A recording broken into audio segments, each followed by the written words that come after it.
स्वागत करता हूं मैं अपने सभी विद्यार्थियों का आज के इस सेशन में। जैसा कि हम जानते हैं कि पिछले क्वेश्चन से लगातार हम लोग क्या कर रहे थे, पिछले क्वेश्चन से लगातार हम लोग प्रीवियस ईयर के सेट्स जो है सॉल्व कर रहे थे, जिसमें कि हम लोगों के सामने error, fillers, synonym, antonyms, active passive narration, cloze test, fillers, ये सारी चीज़ें थी। यानी कि एक पूरा कंप्लीट सेट जो हमको सॉल्व करना होता है। तो आज हम लोग फिर से एक सेट की बात करने जा रहे हैं। आज मैं कोई बिल्कुल देर किए बिना अपना काम शुरू करना चाहूँगा। अब जरा ध्यान दीजिएगा।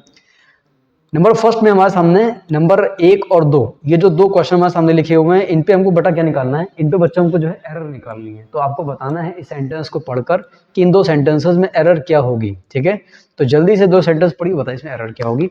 वीडियो को पॉज कर लीजिए और बताइए कि इसमें क्या एरर जो है होगी। जल्दी करिए।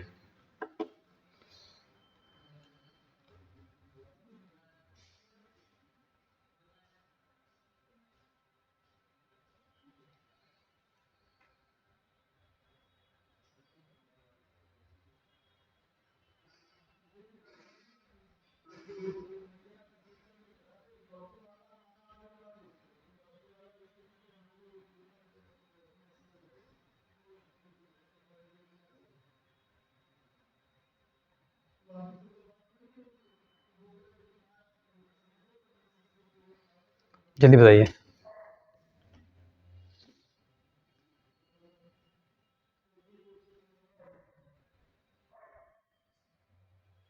चलिए जरा ध्यान से देखते हैं। सेंटेंस हमारा लिखा हुआ बच्चों कि Ritika decided to get up early. Ritika ने डिसाइड किया कि वो जल्दी उठेगी।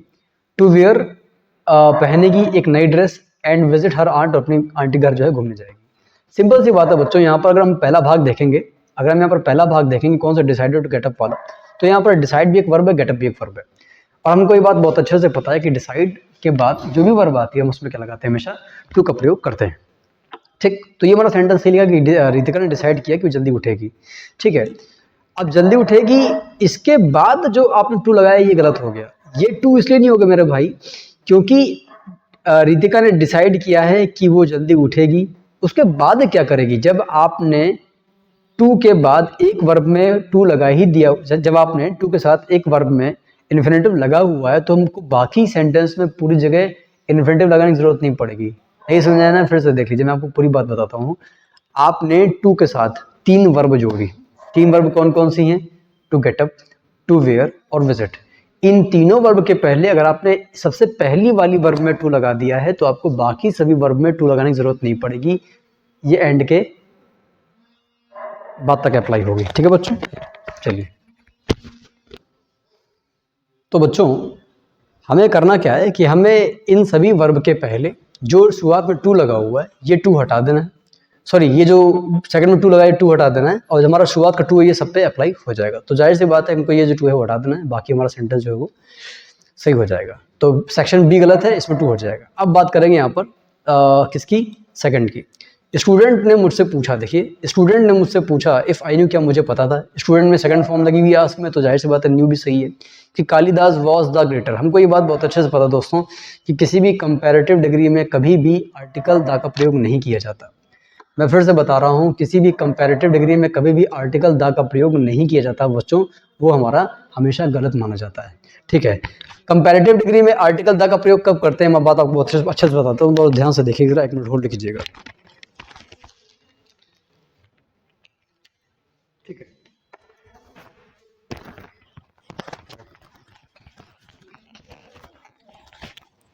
माइक लगाऊंगा। चलिए, जैसे कि आपको मान लीजिए किसी एक लड़की की बात करें, दो लड़कियां हैं और उन दो लड़कियों में से हमको जाहिर सी बात है एक की बात करनी है, तो हम कंपैरेटिव डिग्री लगाएंगे, सुपरलेटिव डिग्री नहीं लगाएंगे। जैसे कि मान लीजिए आपने एक सेंटेंस लिखा हुआ है कि दो लड़के हैं, राम और श्याम है। ठीक है, अब राम और श्याम में कौन ज़्यादा बेहतर है? तो सेंटेंस आपका क्या बनेगा? देखिए आपका सेंटेंस कुछ ऐसा बनेगा कि who is better of the two brothers, कि दो भाइयों में कौन ज़्यादा बेहतर है। आप यहाँ पर अगर आप आर्टिकल द लगा दोगे तो गलत नहीं माना जाएगा। ये बात फिर से ध्यान से सुनिएगा, जब भी आप दो में से एक की बात करते हो तो कंपैरेटिव डिग्री में, इधर कंपैरेटिव डिग्री में चॉइस के लिए द का प्रयोग कर सकते हो। लेकिन ये जो आप सेंटेंस देख रहे हो कि the student asked me if I knew that Kalidas was the greater, तो ये गलत हो जाएगा। क्यों गलत हो जाएगा? क्योंकि आपको दो में से एक की बात नहीं कर रहे हैं, यहाँ हम किसी भी एक की बात कर रहे हैं। कैसे? मैं आपको ये बात पूरी तरह अच्छे से समझा देता हूँ। जैसे कि मान लीजिए कि एक मिनट रुकिए ज़रा, ठीक है। जैसे कि मान लीजिए हम जो सेंटेंस अभी लिखे बैठे हो तो उसकी बात कर रहे हैं, ठीक है, ध्यान से देखिएगा ज़रा, ठीक है। चलिए,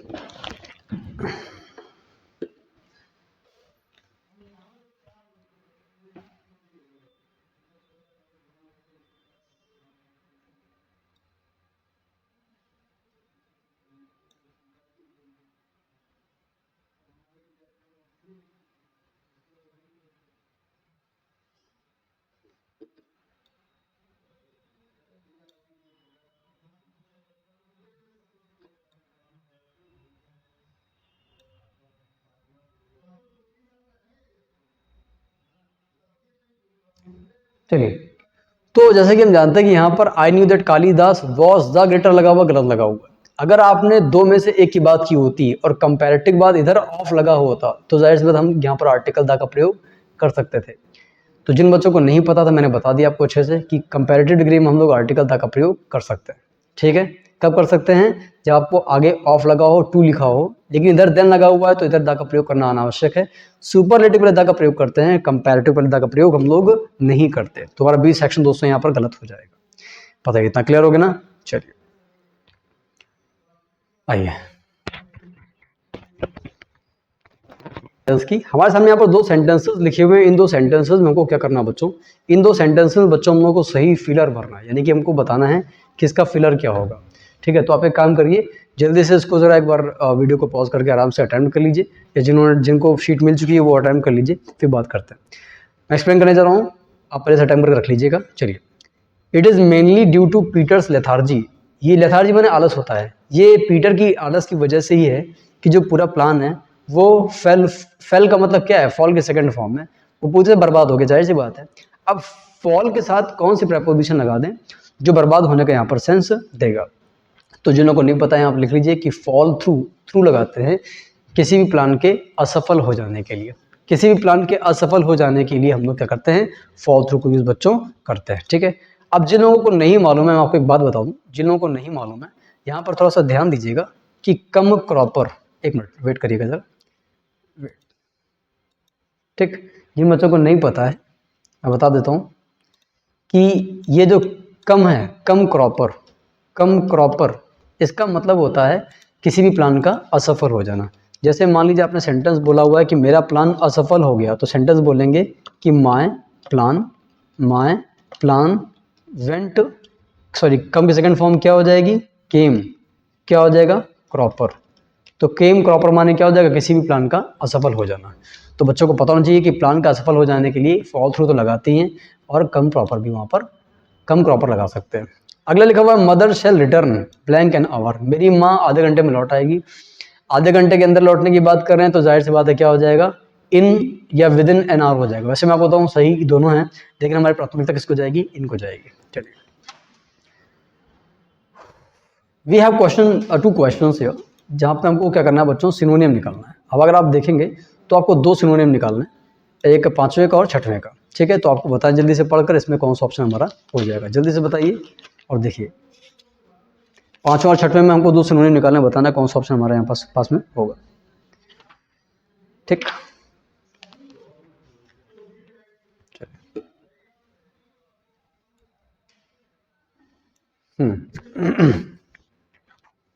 अटेम्प्ट कर लिया होगा आपने मेरे ख्याल से। मैं एक्सप्लेन करने जा रहा हूँ, आप वीडियो को पॉज करके अटेम्प्ट कर सकते हैं। सरप्टिशियस का मतलब होता है चोरी छिपे किया गया कार्य। सरप्टिशियस का मतलब होता है चोरी छिपे किया गया कार्य। अब जिन बच्चों को तैयार नहीं है मैं बता दूं, अगर उनको, जिन बच्चों को याद होगा, तो हम लोगों ने एक वर्ड लिखा था लैटेंट, ध्यान से देखिए, LATENT, लैटेंट। ये भी क्या है? चोरी छिपे किया गया कार्य। सरप्टिशियस की अगर बात करेंगे तो मेरे भाई यहाँ पर क्लैंडस्टाइन, CLAN, क्लैंडस्टाइन, CLANDESTINE, ये 2 वर्ड हम लोग यूज कर सकते हैं किसकी जगह पर? सरप्टिशियस की जगह पर। आए बच्चों? तो ये बात आपको पता होनी चाहिए कि लैटेंट और क्लैंडस्टाइन जो 2 वर्ड है ये चोरी छिपे के कार्य के लिए यूज किया जाता है। चलो, अब हम वापस आएंगे, जरा ध्यान से देखिएगा, फिर से वही काम जो हमारा हम कर रहे थे।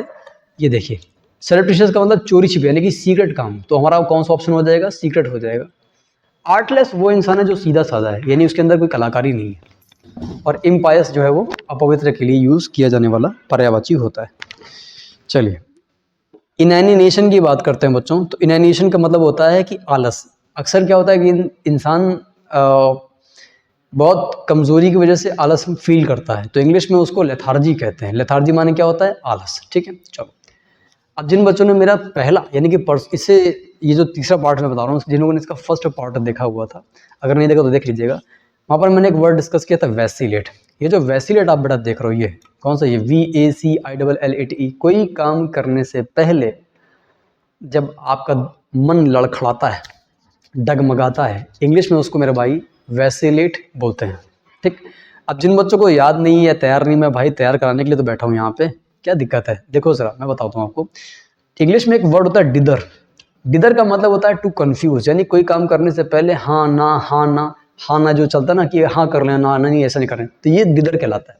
तो टू बी कंफ्यूज के सेंस में आता है। लेकिन मैं बताऊँ सही भाई कि वैसिलेट जो हमारा वर्ड आप देख रहे हो ना, ये इसका सबसे इंपॉर्टेंट वर्ड है।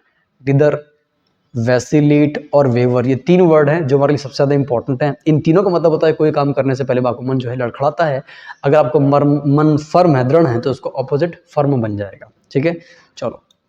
तो बहुत सिंपल सी बात मेरे भाई कि यहाँ पर हम जो देख रहे हैं वो आप यहाँ पर कर सकते हैं। तो इनैनिएशन मतलब वैसे तो लेथार्जी हो जाएगा मेरे भाई, और वैसिलेट मैंने कोई काम करने से पहले जो है मन का लड़खड़ाना। डिदर, वैसिलेट या वेवर, ये नोट कर लीजिएगा, तीन वर्ड है।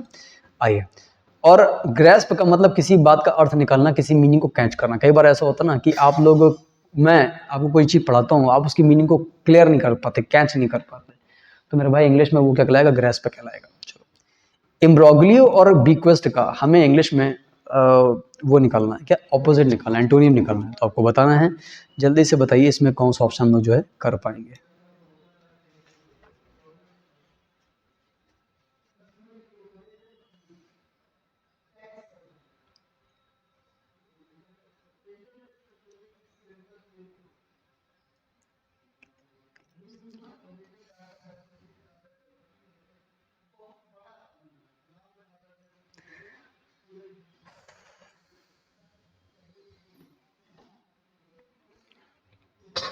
जिन बच्चों को नहीं पता, मैं एक बात अच्छे से बता दूं। इम्ब्रोग्लियो का मतलब होता है एक सिचुएशन जिसमें कंफ्यूजन बहुत ज़्यादा है, अफरा तफरी बहुत ज़्यादा है। यानी कि ऐसी सिचुएशन जहां पर आप अपने आप को कंट्रोल नहीं कर पा रहे हो, आप बहुत ज़्यादा नर्वस हो गए हो। अब ऐसी कंडीशन में जहां पर आप नर्वस हो, उसका उल्टा नहीं, ऑपोजिट निकालना हो, तो जाहिर सी बात है आप खुद पे कंट्रोल की बात करेंगे। तो कंपोजर, जिन बच्चों ने मेरे से पढ़ा उनको याद होगा कि मुश्किल में अपने धैर्य को बनाए रखना इंग्लिश में क्या कहलाता है? कंपोजर कहलाता है। तो कंफ्यूज्ड का उल्टा अगर करेंगे, यानी सिचुएशन कंफ्यूजन का उल्टा करेंगे, तो कंपोजर यानी कि अपने आप को मुश्किल में भी मानसिक संतुलन बनाए रखना। अब जिन लोगों को नहीं पता है, मैं बता दूं मेरे भाई कि कंपोजर जब आप उल्टा करने बैठेंगे, बच्चों बच्चों जब आप कंपोजर का उल्टा करने बैठेंगे, तब ऐसी कंडीशन में बता दूं आपको, कंपोजर का पर्यायवाची बनाने बैठेंगे तो इंग्लिश में सैंग फ्रॉइड। ये देखिए, सैंग फ्रॉइड है ना। दूसरा एप्लॉम्ब, APLOMB, APLOMB।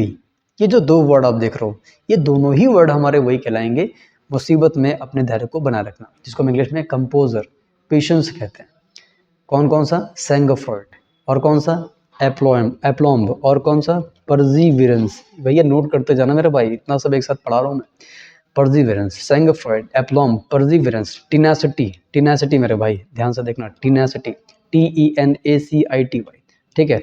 परसिस्टेंसी, PER, ये देखिए परसिस्टेंसी, PERSISTENCE। ये जितने भी वर्ड आप देख रहे हो मेरे भाई, यहाँ एस लगा देना। जितने भी वर्ड आप देख रहे हो, इन सभी का मतलब मेरे भाई सेम हो जाएगा। इन सभी का मतलब हो जाएगा मुश्किल में अपने धैर्य बनाए रखना। सैंग फ्रॉइड, ये लो स्क्रीनशॉट ले लो, स्क्रीनशॉट ले लो। सैंग फ्रॉइड, एप्लॉम, परसिवरेंस, और ये इसका स्क्रीनशॉट ले लो।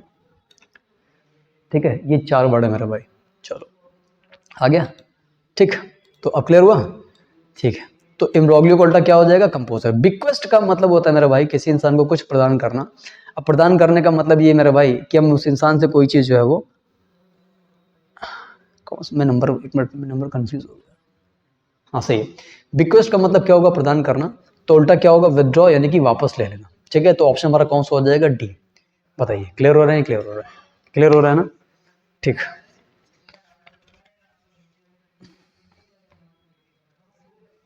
अच्छा मैं आपको एक बात बताऊं, थोड़ा सा इम्पोर्टेंट वर्ड, वर्ड इम्पोर्टेंट है।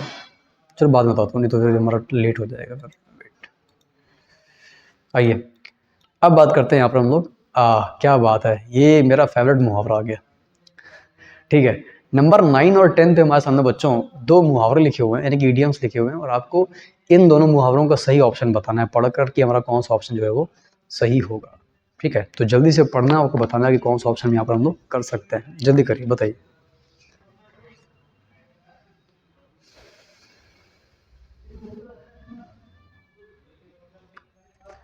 अटेम्प्ट कर लीजिए, वीडियो को आप लोग आराम से पॉज कर लीजिएगा। आइए बच्चों बात करते हैं यहाँ पर नंबर 9 की। एडम्स एल जो यूज करते हैं, ये पानी के लिए यूज किया जाने वाला मुहावरा है, यानी कि वाटर के लिए हम लोग जो मुहावरा यूज करते हैं वो एडम्स एल यूज करते हैं। बताइए, क्लियर हो रहा है? ठीक, कौन कौन सा यूज करते हैं मेरे भाई? मुहावरे के जो हम लोग यूज करते हैं मेरे भाई, कौन सा यूज करते हैं? एडम्स एल यूज करते हैं, यानी कि वो मुहावरा जो पानी के लिए यूज किया जाता है।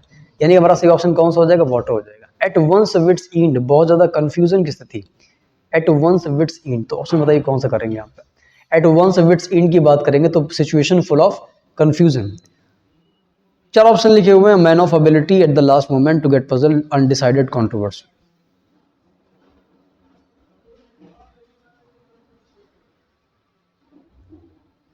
ठीक, तो ये चारों ऑप्शन की बात करेंगे। हमारा जो सही ऑप्शन हो जाएगा टू गेट पजल, यानी कि बहुत ज्यादा कंफ्यूज होना। अगर एट वंस विट्स इन की बात करेंगे टू एक्ट फुलिशली भी दे देते हैं, या टू गेट पजल भी वहां पर ऑप्शन के तौर पर हम लोग दे सकते हैं। ठीक है, चलिए। एडम्स एल का मतलब हो जाएगा वाटर, और जिन लोगों को याद अगर हो तो मैं थोड़ा रिवाइज करा देता हूँ मेरे भाई। इंग्लिश में हम लोगों को बेटर हाफ जो यूज कर रहे थे वो यूज कर रहे थे मेरे भाई पत्नी के लिए। ठीक, बेटर हाफ। और जिन लोगों को याद हो तो बेस्ट फ्रेंड के लिए कौन सा मुहावरा यूज कर रहे थे? Alter ego, best friend use कर रहे थे। इसी तरह बच्चों, बच्चे की बात कर रहे थे अगर, यानी कि चाइल्ड के लिए कौन सा मुहावरा यूज करते हैं, तो जिन बच्चों को नहीं पता है, bundle of the Joy, bundle of the Joy, ये मेरे भाई मुहावरा यूज करते हैं किसके लिए? बहुत किसी चाइल्ड के लिए।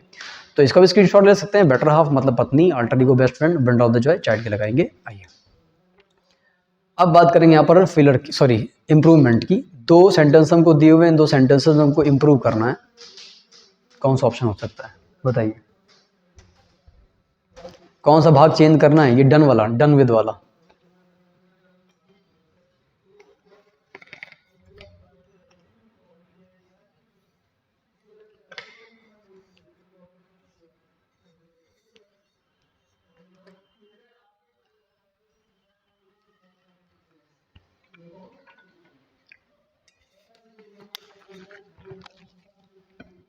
चलिए बताता हूँ आपको।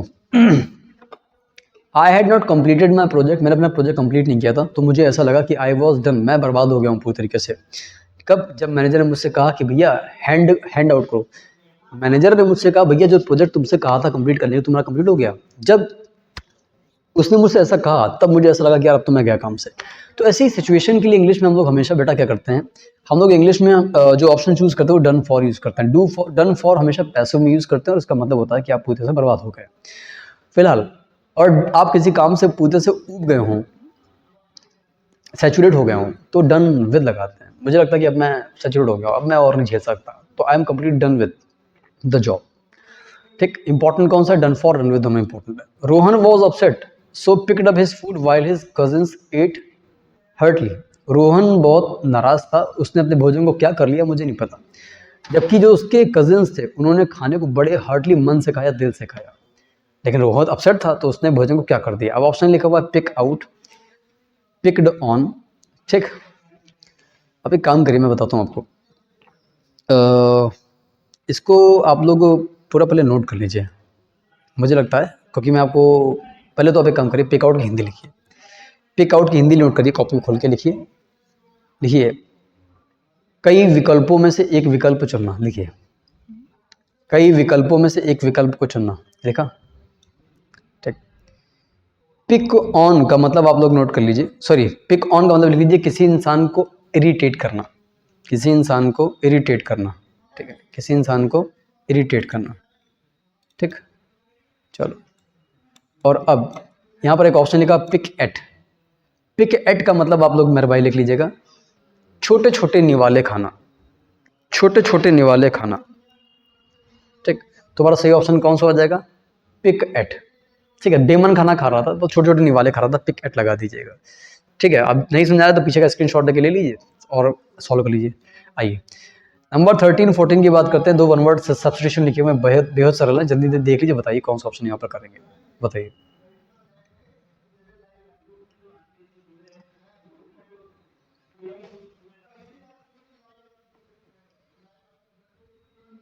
चलिए, to give up a throne voluntarily, अपनी स्वेच्छा से जब कोई इंसान किसी पद को त्यागता है या अपना सिंहासन त्यागता है, इंग्लिश में क्या कहलाता है हमारा, एब्डिकेट। एब्डिकेट माने क्या होता है, स्वेच्छा से अपना पद या सिंहासन को त्यागना। बाइगट लगाते हैं कट्टर इंसान के लिए। जब कट्टर आता है तो इंग्लिश में लाइन क्या लिखकर आती है, जो अपनी रिलीजियस फीलिंग्स को लेकर बहुत ज़्यादा दृढ़ या सख्त है।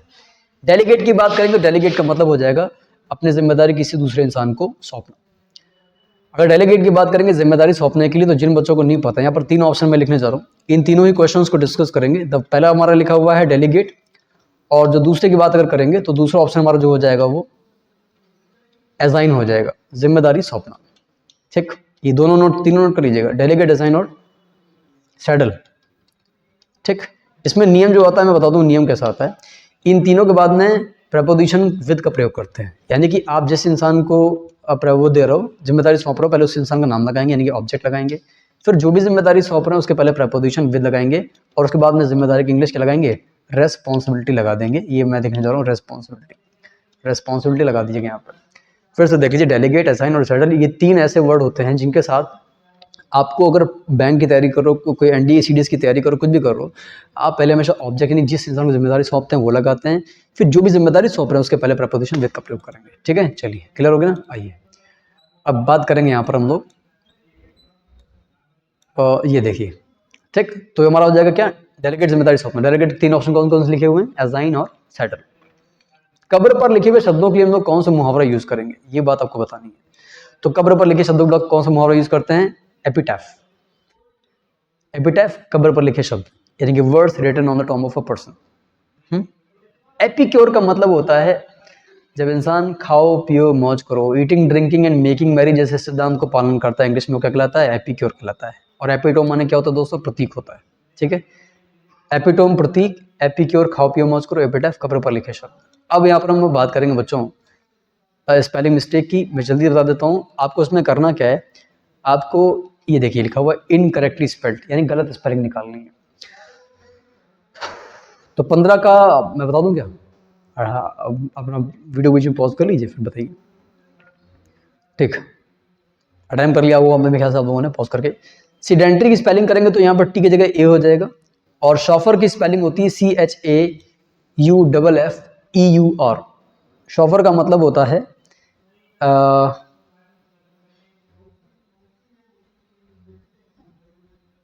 ड्राइवर। ठीक है,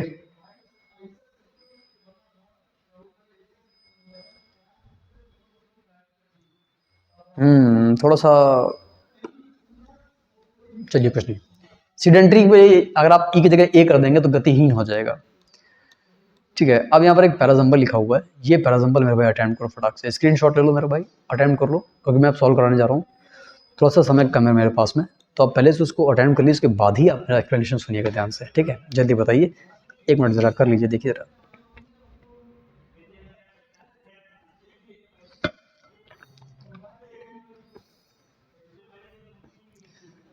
चलिए,